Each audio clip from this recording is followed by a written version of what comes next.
ஒருத்தருக்கு நேரம் சரியில்லை அப்படின்னா அவர் செய்யக்கூடிய காரியங்கள், பழகக்கூடிய மனிதர்கள், சிந்தனை எல்லாமே இது மாதிரி அமையும். இப்போ ஓ பன்னீர்செல்வத்துக்கு பூரம் நட்சத்திரம், சிம்ம ராசி, கண்டச்சனி போயிருக்கு. இப்போ இந்த நவாஸ்கனிக்கு டஃப் கொடுக்கக்கூடிய கேண்டிடேட் அப்படின்னு சொல்லி அடுத்த நிலையில் நம்ம யாரை? ரெண்டு பேருமே சொல்லலாம். இப்போ ஜெயபெருமாள் அண்ணனையும் சொல்லலாம், ஓபிஎஸ் அண்ணனையும் சொல்லலாம். இவங்க ரெண்டு பேருக்குமே 2ஆம் இடத்துக்கு யாருக்கு போட்டிங்கிறது தான்.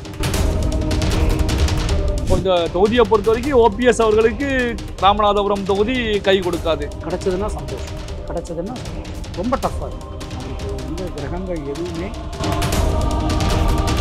ராமநாதபுரம் தொகுதியில் எந்த வேட்பாளர் வெற்றி பெற போறார் அப்படிங்கிறத நம்முடைய சோழி பிரசன்னம் சுட்டி காட்டுகிறது அப்படின்னு பார்ப்போம்.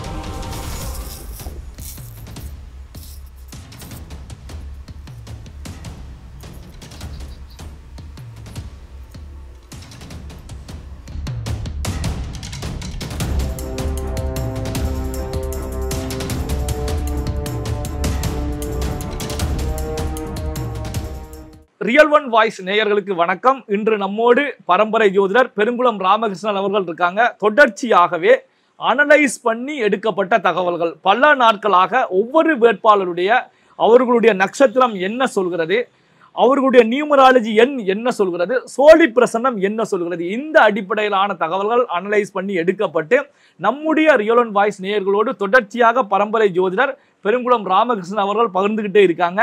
இந்த அடிப்படையில் இன்று நாம் பார்க்கக்கூடிய தொகுதி ராமநாதபுரம் நாடாளுமன்ற தொகுதி.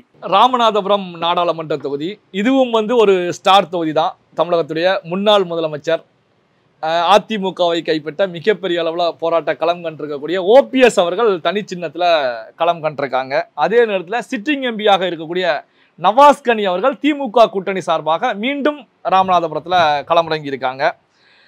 அதிமுக சார்பாக ஜெயபெருமாள் அவர்களும், நாம் தமிழர் சார்பாக சந்திரபிரபா அவர்களும் இந்த ராமநாதபுரம் தொகுதியில் களம் கண்டிருக்காங்க.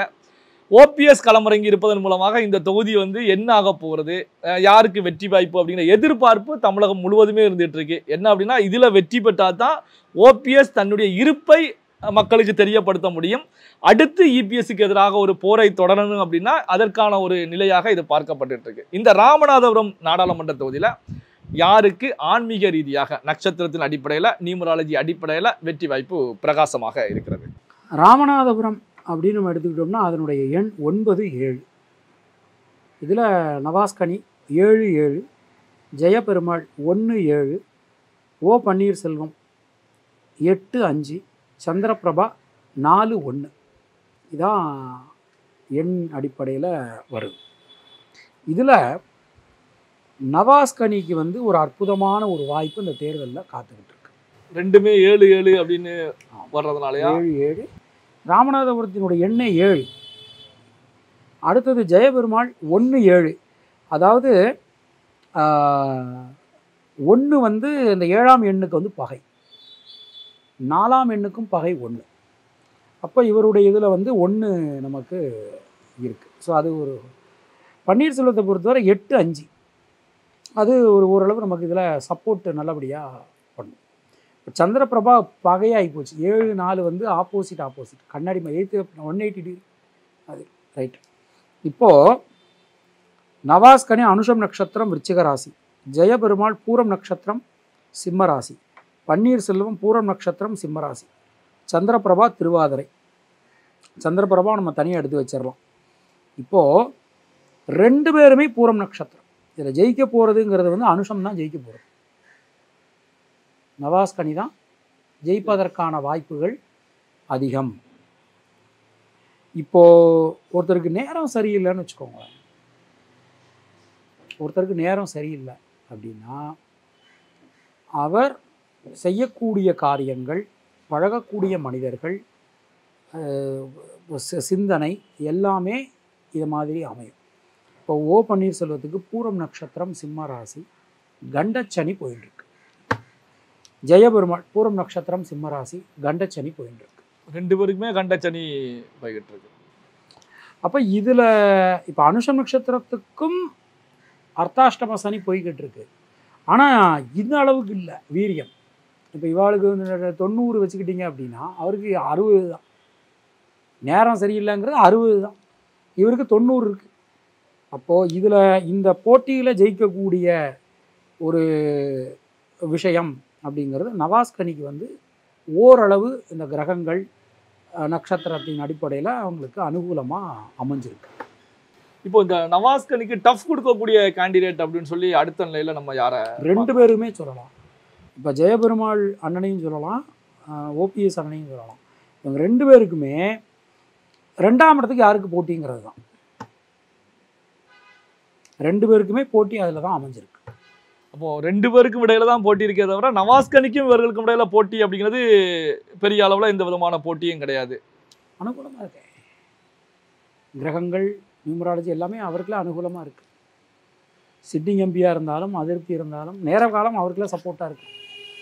இப்போ நவாஸ்கனி அவர்களுக்கும் அடுத்து வரக்கூடிய வேட்பாளருக்கும் இடையில டிஃபரன்ஷியேட் வந்து எந்த அளவுக்கு இருக்கும்? நீங்க சொல்றதை வச்சு பார்க்கும்போது டிஃபரன்ஷியேட் பெரிய அளவுக்கு இருப்பதாக தெரியுது. பல தொகுதியில் நம்ம பார்த்தோம், பிரசிடென்ட்டை பொறுத்த வரைக்கும் டஃப் அப்படிங்கிற நிலையில கேண்டிடேட்டுகள் இருந்துகிட்டே இருந்தாங்க. ஆனா இங்க வந்து பாத்தீங்க அப்படின்னா பெரிய அளவில் நவாஸ்கனிக்கு போட்டியாளர் யாரும் இருப்பதாக தெரியலையே.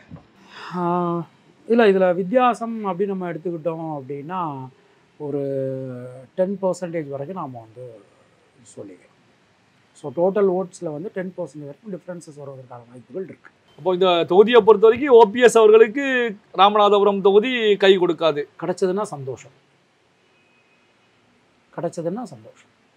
ரொம்ப டஃப்பாக இருக்குது. அவருக்கு வந்து கிரகங்கள் எதுவுமே அனுகூலமாக இல்லை. ஒரு விஷயம் தெரிஞ்சுக்கோங்க, பர்சனலாக நம்ம ஓபிஎஸோடைய ஜாதகத்தை பர்சனலாக பார்க்குறோம். அவருடைய வீழ்ச்சி எப்போ ஆரம்பமாச்சுன்னு உங்களுக்கு ஞாபகம் இருக்கா? ஒரு பீரியட் ஞாபகம் இருக்கா உங்களுக்கு? ஞாபகம் இருக்கா? சொல்லுங்க. 2017 பிப்ரவரியிலேருந்து அவருடைய வீழ்ச்சி ஆரம்பம். 2017 பிப்ரவரியில் ராகு கேது பயிற்சி. அந்த ராகு கேது பயிற்சி நடந்தது பாருங்கள், அதுலேருந்து அவருக்கு நேரம் சரியாக இல்லை. இன்னும் அதுலேருந்து அவர் மீண்டு வரவே இல்லை. அது 9 வருஷம் கணக்கு. அப்போ 2017லேருந்து 9 வருஷம் கணக்கு எடுத்துக்கிட்டோம்னா 2026 அது வரைக்கும் அவருக்கு நேரம் சரியாக இல்லை. இந்த 2017லேருந்து இப்போ நமக்கு நடந்திருக்கு 2024 வரைக்கும் இந்த 7 வருஷத்தில் அவர் எடுத்த ஏதாவது ஒரு முயற்சி வெற்றி பெற்றிருக்கா? எல்லா முயற்சியுமே அவருக்கு பின்னடைவு தோல்வியை தான் கொடுத்துக்கிட்டு இருக்கு. 2026 மார்ச் மாதத்திற்கு பிறகுதான் ஓரளவு அவருடைய ஜாதகத்தில் பொற்காலம் ஆரம்பம். இப்போ நீங்க சொல்றத வச்சு பார்க்கும்போது பாத்தீங்கன்னா 2026 சட்டமன்ற தேர்தல் தான் ஓபிஎஸ்க்கு ஜாதக அடிப்படை நட்சத்திரத்தின் அடிப்படையில கை கொடுக்கும் அப்படின்னு நம்ம பார்க்கலாம். கை கொடுக்கும் ஒன்று. இன்னொரு என்னன்னா அவருடைய ஜாதகப்படி அவருக்கு இப்போ நடந்துட்டு இருக்கிற நேரம் வந்து சரியா இல்லை.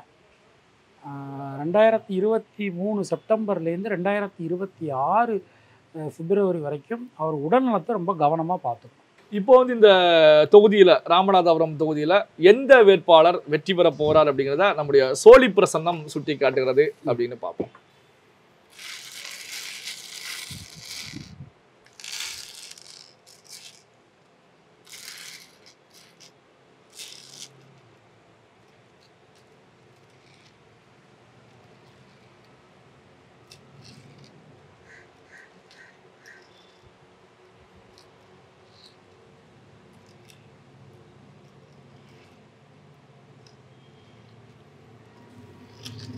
நவாஸ்கனி ஜெயிப்பதற்கான வாய்ப்புகள் ஜாஸ்தி. அப்போ நட்சத்திரத்தின் அடிப்படையில் பார்க்கும் போதும் நியூமராலஜி அடிப்படையில் பார்க்கும் போதும் நவாஸ்கனி தான். அதே நேரத்தில் சோழி பிரசன்னமும் நவாஸ்கனி தான். ஏற்கனவே நட்சத்திர அடிப்படையில் பார்க்கும்போதும் இந்த வாக்கு சதவீதம் அப்படிங்கிறது நவாஸ்கனிக்கும் 2வது நிலையில் வர்றவங்களுக்கு இடையில பெரிய அளவில் டிஃபரன்ஷியேட் எளிதான ஒரு வெற்றி அப்படிங்கிற நிலையில தான் காட்டுச்சு. இதுவும் காமிக்கிறதுனால ஸோ நவாஸ்கனி அவர்கள் ஒரு எளிதான வெற்றியை ராமநாதபுரம் தொகுதியில் பதிவு பண்ணுவாங்க. கண்டிப்பாக. பெரிதும் எதிர்பார்க்கப்பட்ட ராமநாதபுரம் நாடாளுமன்ற தொகுதி முன்னாள் முதலமைச்சர் ஓபிஎஸ் களம் காண்கிறதுனால ஸ்டார் தொகுதியாக பார்க்கப்பட்ட இந்த ராமநாதபுரம் நாடாளுமன்ற தொகுதியில் யார் வெற்றி பெறுவார்கள் அப்படிங்கிற நிலையில் நம்ம அனலைஸ் செய்யப்பட்ட ஆன்மீக அடிப்படையில் பார்க்கும்போது இதில் நவாஸ் கனி அவர்கள் சிட்டிங் எம்பியாக இருக்கக்கூடிய நவாஸ் கனி அவர்களே எளிதான வெற்றியை இங்கு பதிவு பண்ணுவார் அப்படிங்கிறது தெளிவாகவே தெரிகிறது. இது குறித்து ராமநாதபுரம் நாடாளுமன்ற தொகுதி குறித்து பல்வேறு தகவல்களை அனலைஸ் பண்ணி எடுத்து நம்முடைய வாசகர்களோடு பகிர்ந்து கொண்டதற்கு நன்றி.